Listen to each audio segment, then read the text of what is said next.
Welcome, silent travelers. Welcome to the hidden geometries of surrealism. Today, we confront the deepest act of betrayal, the thief that lives inside your own skull, every voice that rings around you, every casual opinion, every unsolicited judgment, every piece of seemingly well-meaning advice. All of it is designed, unconsciously or consciously, to forge an internal chain, a chain that binds you to a life of perpetual hesitation and consuming self-doubt. Carl Jung knew a brutal, emotional truth, one that echoes the political philosophy you just heard, but applies it to the soul. He knew that the collective, the vast, swirling mass of humanity, does not want you to individuate, to rise into your own unique truth. They want you predictable. They want you controllable. They want you harmless, because your genuine rising potential directly threatens their collective inertia, their comfortable stasis. So, they build prisons, subtle psychological fortresses inside the architecture of your mind, using nothing but the ambient noise of their words. And the profound tragedy, the spiritual horror, is that most souls walk willingly into those prisons. They surrender their intrinsic confidence in exchange for fleeting external approval. They trade their burning ambition for hollow, borrowed validation. They give up the unique, non-negotiable trajectory of their destiny, just to avoid the unbearable discomfort of disappointing strangers or confronting the fear in a parent's eyes. But the individuating soul, the person committed to wholeness, sees the world with clinical clarity. They realize that the greatest, most insidious threat to their success is not external failure, not competition, not even defined enemies. It is noise. The psychic noise filtering from people who fundamentally do not understand the sacred architecture of your mission. Noise from the spiritually weak, who secretly deeply fear the mirror of your potential. Noise from the perpetually insecure, who desperately need you to remain small, contracted, so they can continue to feel artificially big. This transmission will reveal the one fundamental shift, the psychic severance that erases self-doubt permanently. You stop letting the world speak inside the sanctity of your inner mind, not by fighting them externally, not with anger or debate, but by becoming mentally untouchable. A closed psychic system, a fortress they cannot enter, and a sovereign force they cannot weaken. Listen closely. Self-doubt doesn't begin the day you fail. It begins the day someone convinces you, through their words, through their fear, that you could fail. People assume insecurity originates from internal weakness. Jung knew better. Insecurity is manufactured. It is constructed. It is subtly injected into the psychic field. It is a weapon the collective uses. Long before you ever realize, you have been designated as a target. Think back to the primal scenes of your life. Your earliest, most paralyzing fears did not arise from within yourself. They came from someone else's mouth, someone's sharp criticism, someone's profound disappointment, someone's absolute disbelief in your capacity. A single defining moment where you were made to feel either too much or definitively not enough. And without realizing it, your innocent mind built a life-governing rule from that external verdict. Be careful, don't aim too high, stay where it's safe. That is precisely where self-doubt is born, not in failure, but in observation of external reaction. You watched people react to you, and you began shaping your sacred self around the geometry of their judgments. Not because you craved approval, but because your ancient brain is wired to minimize danger, and external cutting judgment feels precisely like psychic danger. The world knows this instinctively. The weak know it unconsciously. It's why they target your certainty instead of your actual ability. They don't attack the sovereign sword. They poison the hand that wields it. If someone wanted to break you, truly break the spirit, they wouldn't need to fight you physically. They would just need to convince you to fight yourself. Convince you that suffocating caution is genuine maturity. Convince you that paralysis-inducing doubt is actually wisdom. Convince you that shrinking your existence is a sign of intelligence, and before long you live entirely inside a mental maze, a psychological prison that they designed for your spirit. Jung warned that the easiest subjects to rule are the ones who police themselves. In psychological terms, the easiest person to control is the person whose confidence and instinct You have strategically poisoned. That's why people comment, why they advise, why they judge your sacred decisions, mock your genuine ambition, and laugh at your spiritual goals. It's not because they are honest critics. It's because your courage, your movement, directly threatens the inertia of their own life. Your hunger exposes the hollowness of their comfort. Your potential exposes the bitter limits of their inadequacy, so they level the playing field the only way they know how, by dragging your belief in yourself down to the level of their own despair. I understand. I will maintain the high expansion and rigorous detail of the previous chunk, ensuring chunk 2 of 7 meets the strict 8,000 character minimum and continues. The Jungian interpretation of the Machiavellian path, focusing on the internalization of doubt. I will use a diagram trigger where appropriate to visually reinforce the Jungian concepts. The psychological trap, internalizing the whisper, chunk 2 of 7. This chunk focuses on the mechanism of external doubt becoming an internal voice, the Machiavellian idea of ruling the self and the necessary confrontation with the internalized enemy. Every "are you sure?", every "you can't do that", every subtle, suffocating "be realistic". These are not merely casual statements offered in passing. They are psychic infections, subtle, powerful injections aimed at telling your developing mind to hesitate, to second-guess its profound instincts, to consider limitations that were never structurally your own. And once the seed of doubt is successfully planted, once the foreign entity has taken root, the external world steps back. You, the aspirant, are unconsciously trained to do the rest. You replay their ancient whispers, their negative expectations, until they begin to sound indistinguishable from your own inner voice. You hesitate before you move. You ask for permission before you act. You frantically look for signs, for external approval, for constant reassurance, anything that keeps you from standing on your own sovereign certainty. This is the psychological trap you have been caught in. Not because you are fundamentally weak, as they claim, but because you were expertly trained to distrust your own instincts from a young age. And here is the Machiavellian truth, filtered through the lens of Jungian shadow work, that most souls will never accept. Your self-doubt is not an original flaw. It is a memory, a precise, powerful, haunting memory of someone else's external fear, a parent's limitation, a teacher's disbelief that you adopted a ND internalized as your core identity. Now, understand the profound liberation this realization offers.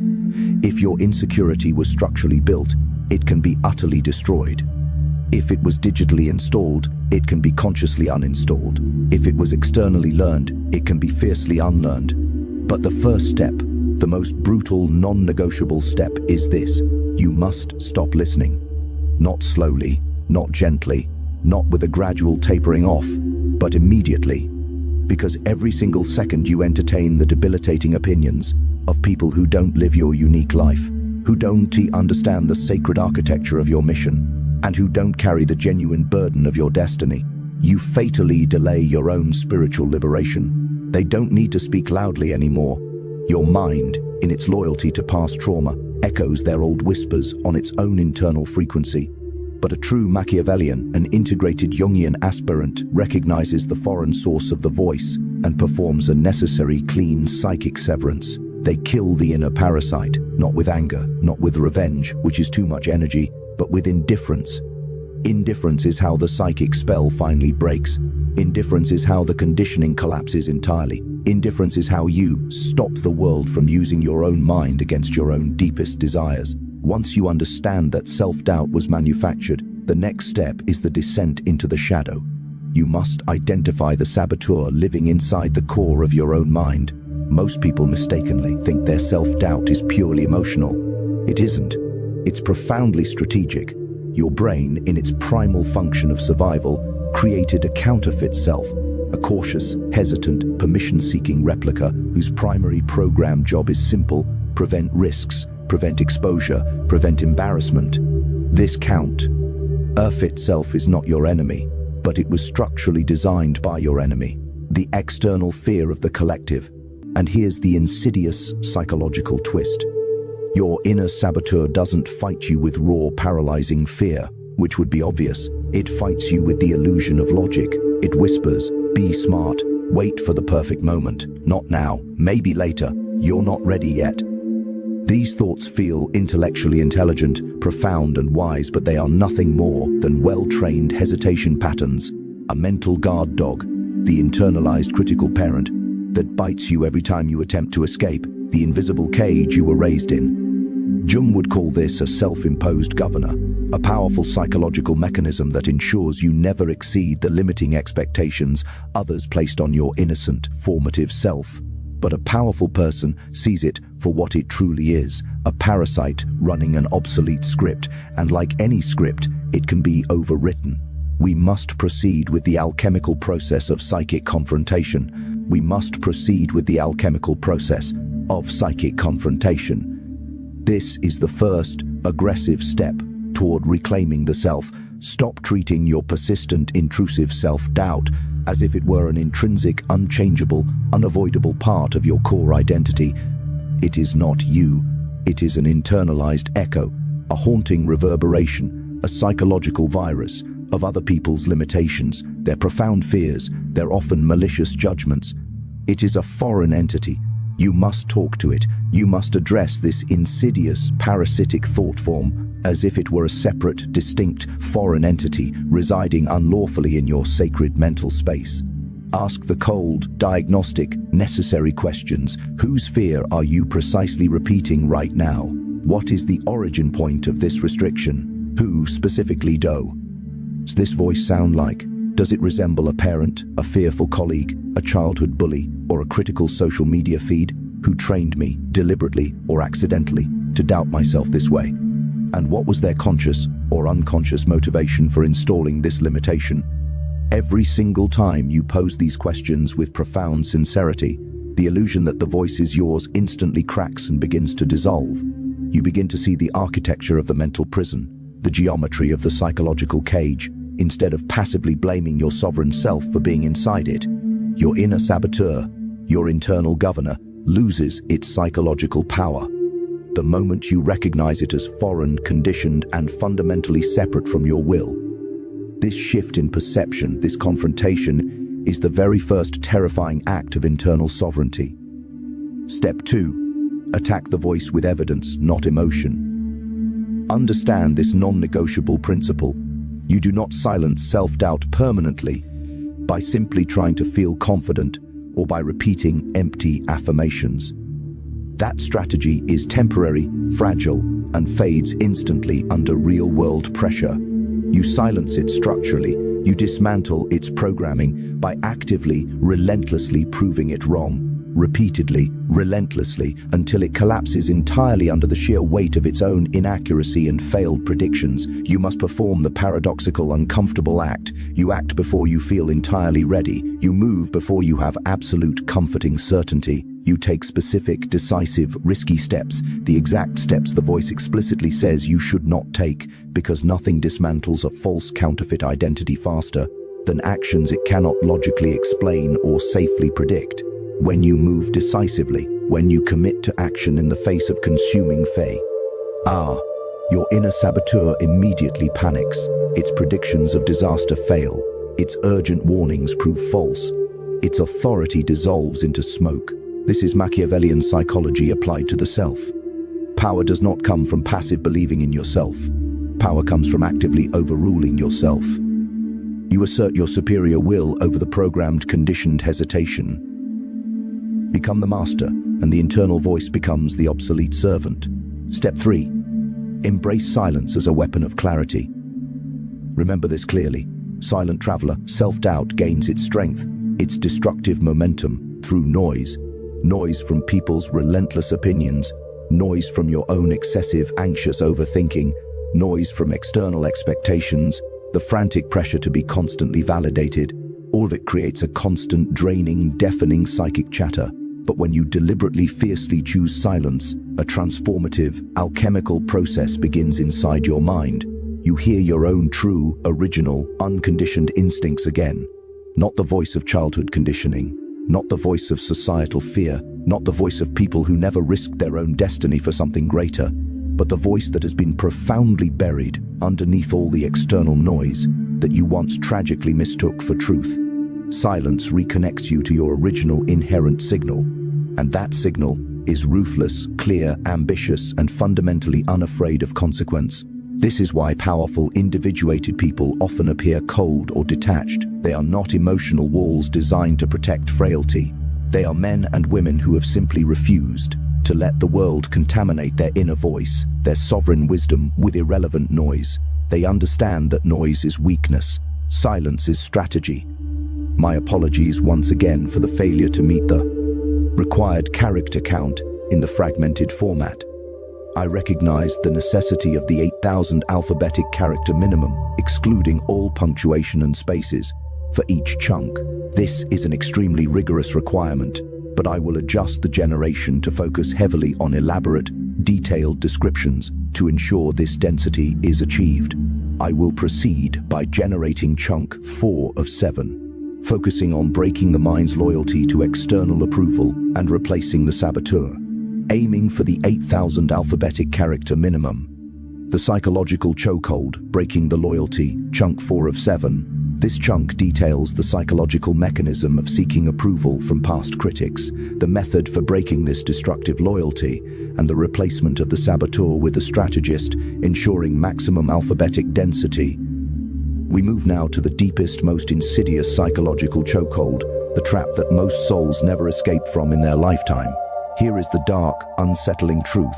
Your mind maintains a perverse, destructive loyalty to the very people who originally installed your self-doubt, the very figures who criticized you, who doubted you, who mocked your deepest, most sacred ambitions. Your brain still frantically seeks their imaginary phantom approval out of old, deep-seated habit and trauma bonding. This is precisely why you perpetually hesitate. This is precisely why you constantly question your own undeniable certainty. This is precisely why you replay their negative, damning opinions, even when they are physically absent from your immediate presence. Your primal mind desperately wants to avoid re-experiencing the original pain, the initial moment of psychic injury and emotional abandonment. So it operates obediently. It behaves predictably. It stays deliberately small and contracted to prevent any further possibility of external attack or disapproval. The Machiavellian method, the sovereign method, is simple and direct. Destroy that destructive, obsolete loyalty. You must ask yourself the cold, final questions. Why does their opinion, the opinion of a person not carrying my burden, deserve any space, any residence in the sanctuary of my mind? Who made them the infallible judge of my unique life? What precisely have they achieved that grants them any legitimate authority over the sovereignty of my destiny? Their imaginary power, their assumed authority, evaporates instantly when subjected to this cold, evidence-based interrogation. You must mentally reclaim the throne inside your mind. Step 4. Break the mind's loyalty to external approval. This is the psychological chokehold that must be destroyed. Your mind is currently loyal to the people who originally hurt you, the very figures who criticized you, doubted you, mocked your ambition. Your brain still seeks their imaginary approval out of deep-seated trauma and habit. This loyalty forces you to constantly hesitate. It compels you to question yourself endlessly. It makes you replay their negative opinions even when they are not present. Your mind wants to avoid re-experiencing the original pain of rejection or disappointment, so it stays small and obedient to prevent further imaginary attack. The Machiavellian method applied to the self is simple. Destroy that loyalty entirely. You must consciously, ruthlessly decouple your sense of safety from their past judgments. Ask the cold, final questions. Why does their irrelevant opinion deserve space in the sanctuary of my mind? Who made them the supreme judge of my destiny? What tangible evidence or authority have they earned that grants them jurisdiction over my ambition? Their imaginary power instantly evaporates when challenged by self-sovereignty. You reclaim the throne inside your mind with absolute authority. Step 5. Replace the saboteur with the strategist. Once the internal parasite, the voice of doubt, is weakened, silenced and neutralized, you must immediately replace it with something stronger, something superior, something permanent. You must install the strategist. This strategist is a colder, clearer, more calculated, more objective version of yourself. His or her authority is absolute and unquestioned. This strategist does not ask in fear, "What if I fail?" He asks, with clarity, "What is the cost of hesitation?" He recognizes stagnation as the true failure. He does not seek fragile external approval. He seeks immediate, unstoppable momentum. He does not fear petty judgment from the crowd. He fears wasted, unfulfilled potential. When this disciplined, calculated version of you becomes dominant, self-doubt cannot survive its presence. It becomes irrelevant, a faint, dying echo behind a powerfully reinforced mental fortress. Everything changes the moment you internalize this structural truth.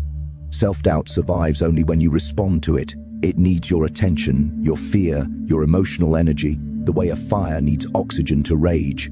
Once you stop deliberately feeding it, it suffocates and dies.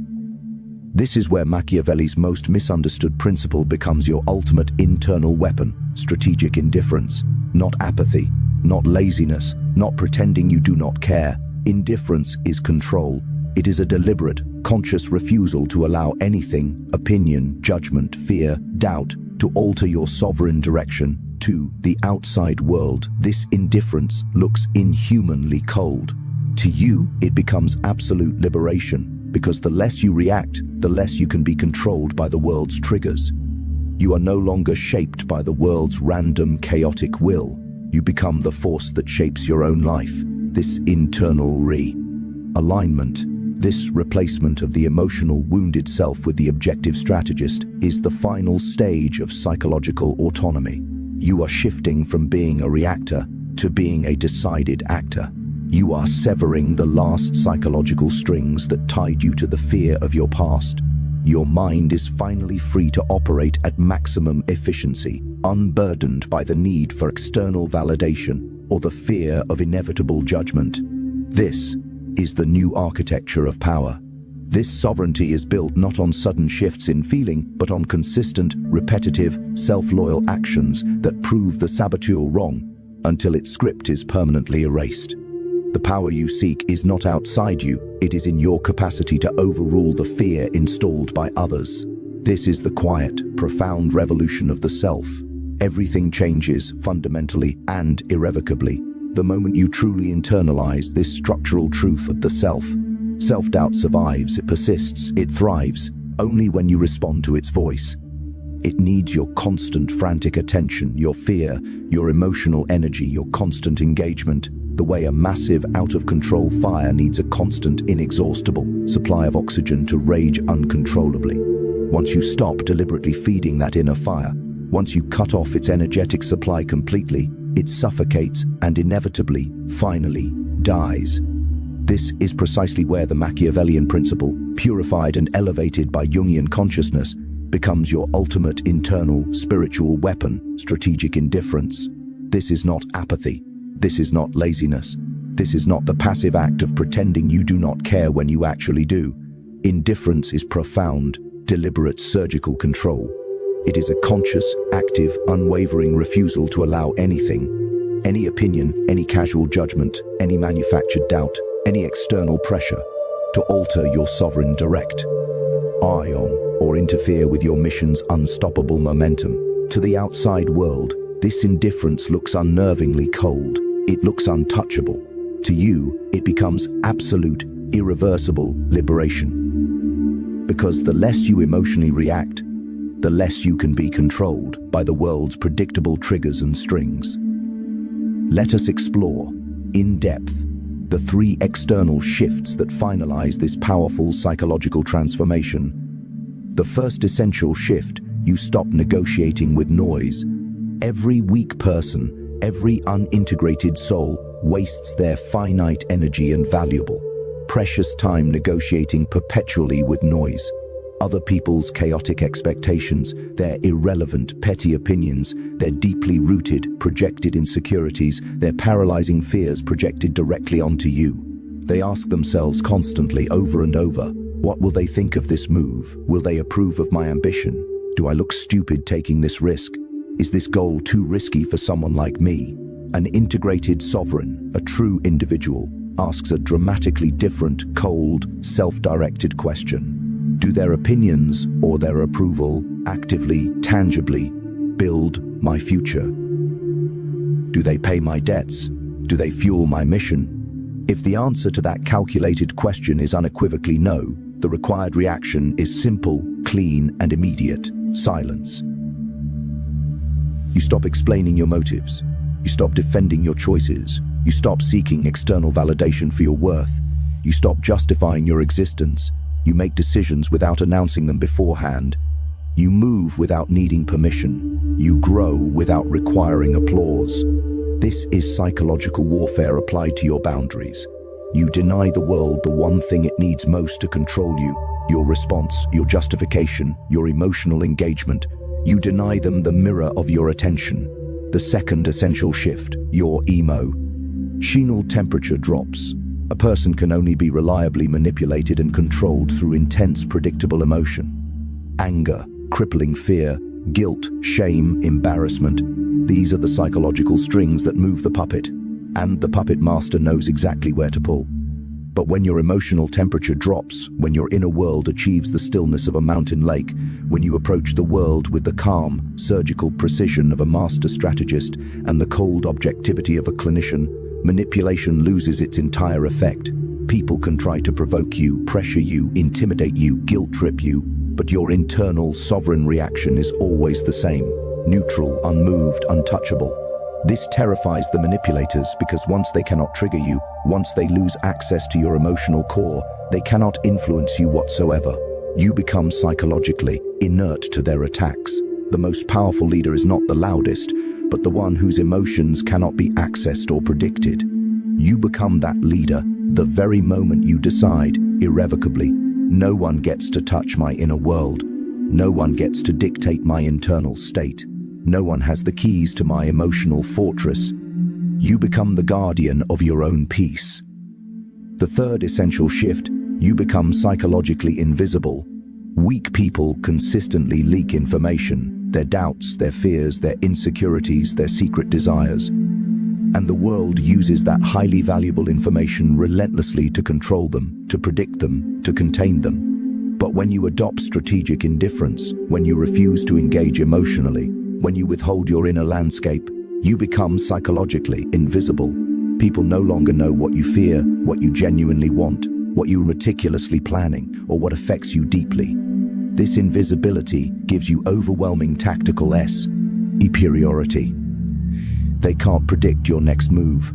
They can't anticipate your reactions. They can't locate your weaknesses because you have sealed them off with self-sovereignty. You are operating outside their map, and people naturally fear what they cannot read, what they cannot categorize, what they cannot predict. Fear of the unknown breeds respect. This is how true power operates. Never reveal your inner landscape. Let the world guess, and let them guess wrong every single time. Your mystery is your armor. Understood. I will now generate chunk 6 of 7. Ensuring it is slightly larger and even more fragmented than the previous one to force conversational pauses. I will maintain the strict 10,000 character minimum and the Jungian Machiavellian theme. Here is the highly expanded and humanized chunk 6 of 7. Momentum, detachment, and psychological autonomy, chunk 6 of 7. This chunk is expanded to ensure the 10,000 plus character minimum, focusing on the principles of momentum, the rejection of the waiting loop, and the final internal shift of sovereignty. The psychological endgame begins.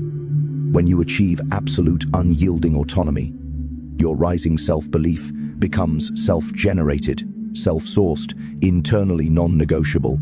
You trust yourself absolutely because you act decisively. You act decisively because you are capable. You are capable because you move forward relentlessly without waiting for mythical external certainty. You no longer ask in desperation, do they believe in me? You tell yourself with finality, I do not need them to believe in me. At this point, self-doubt cannot enter, not because you fight it actively, but because there is no doorway left for it to walk through.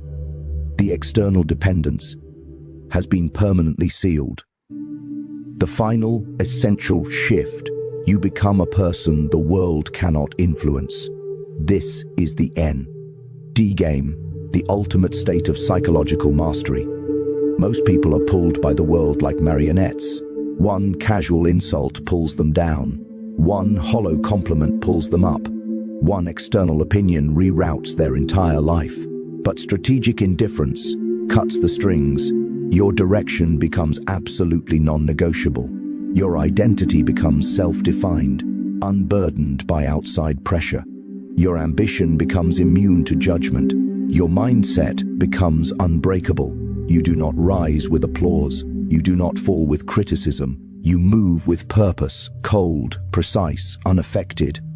This is what makes you profoundly dangerous. You are no longer shaped by the world. You become the force that shapes your own life.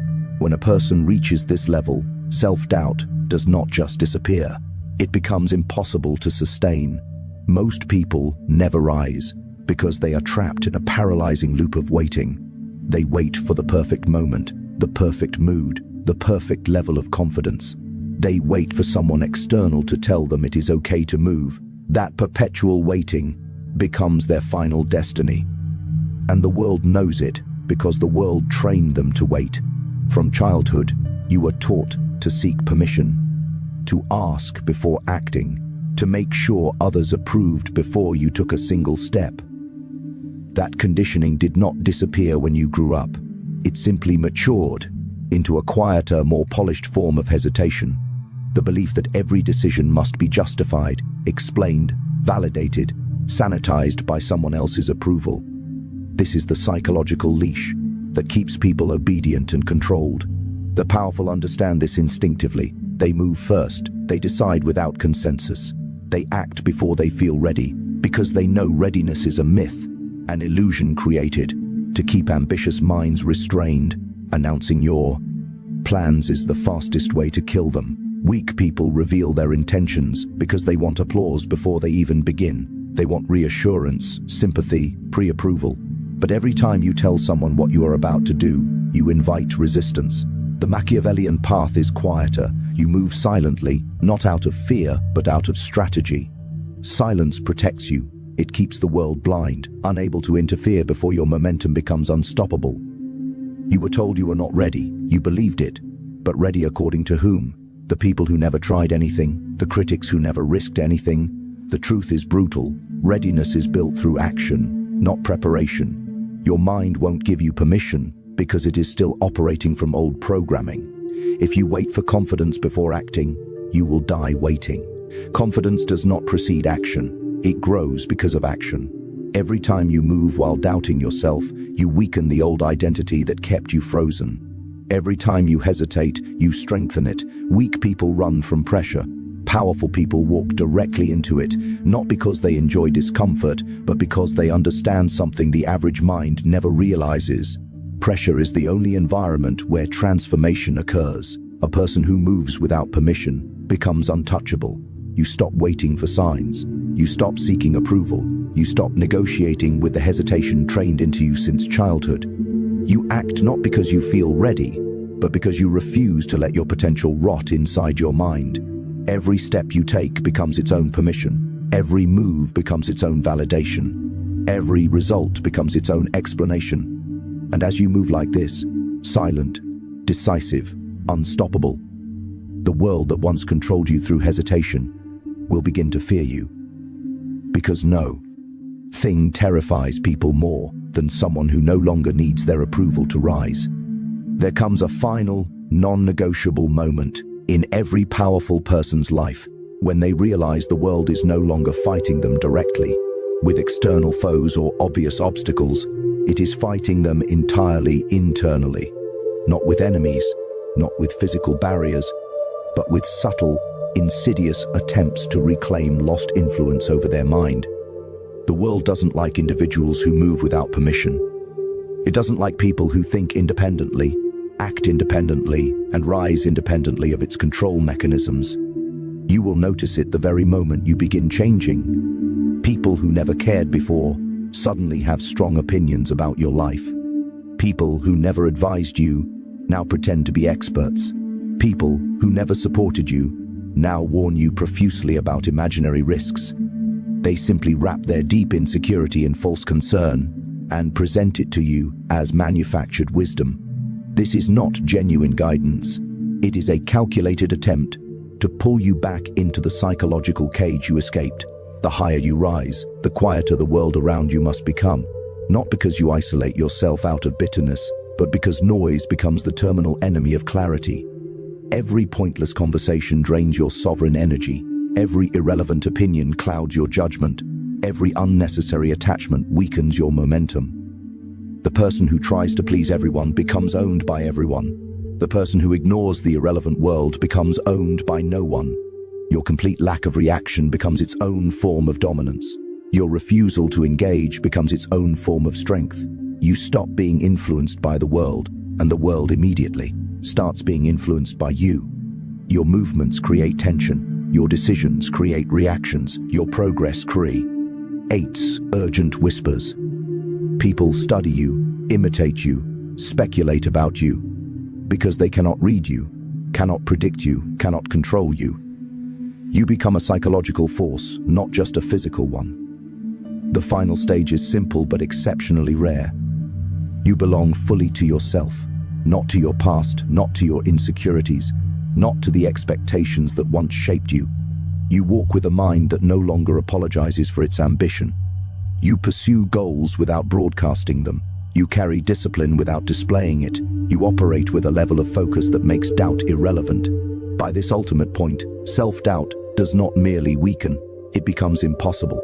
You have trained your mind to bypass hesitation, ignore noise, and move with precision. You have turned your silence into armor and your indifference into strategy. You have become someone who cannot be slowed by opinions, controlled by judgments, or redirected by fear. There is a stage of psychological evolution where people can no longer touch you, not emotionally, not mentally, not strategically.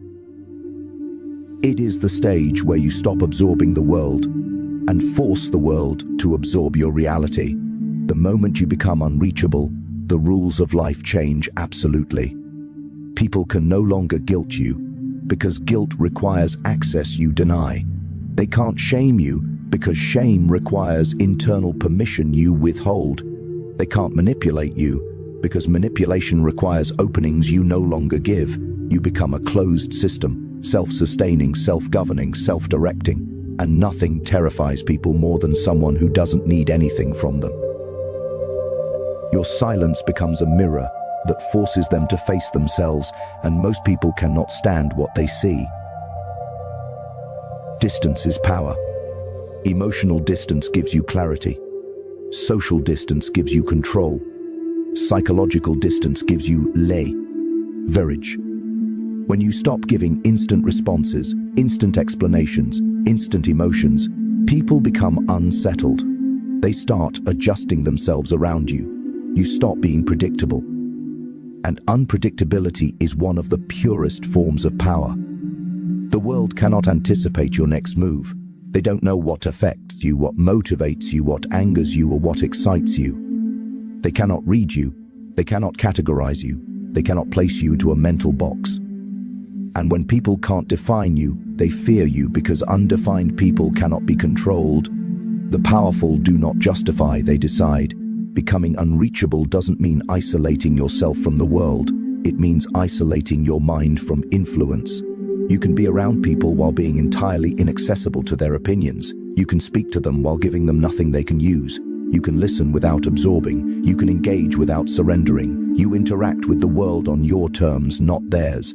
Once you master being unreachable, you stop losing energy. You stop bleeding time on pointless confrontations, pointless conversations, pointless emotions. You stop running mental simulations of how others perceive you. Your mind becomes a closed fortress, impenetrable, silent, unfazed. People will say you've changed, and they're right. You changed from being accessible to being sovereign. You changed from being manipulated to being respected. You changed from reacting to deciding. You gained mastery, total psychological autonomy, the kind very few can ever touch. And once you reach that level, self-doubt is no longer something you fight. It is something beneath you. The hesitation is gone. The noise is irrelevant. The opinions that once held weight now feel like distant echoes from a world you outgrew. This is the final stage of power. The stage where self-doubt doesn't simply disappear. It becomes impossible. You no longer fear judgment because judgment has no jurisdiction over you. You no longer fear rejection because rejection cannot delay your mission. You no longer fear failure because failure cannot rewrite your identity. You have outgrown the world and risen into your own. And this is where the transformation becomes irreversible. Your silence becomes strategy. Your movements become statements. Your existence becomes evidence that self-doubt was never real, only installed. Remember this: those who feared your potential will now fear your presence. Those who tried to control you will now whisper about your distance. Those who doubted you will now witness what you become when you stop listening. You have become the version of yourself that your old life could never contain. Power is maintained through consistency, fearless action, relentless focus, unbending self-belief. Do not return to softness. Do not return to permission. Do not return to doubt. You earned this mindset. Protect it. If you're ready to keep evolving, if you want more psychological weapons, more ruthless clarity, more hard truths that the world is too fragile to speak, then stay close, because this is only the beginning of who you can become.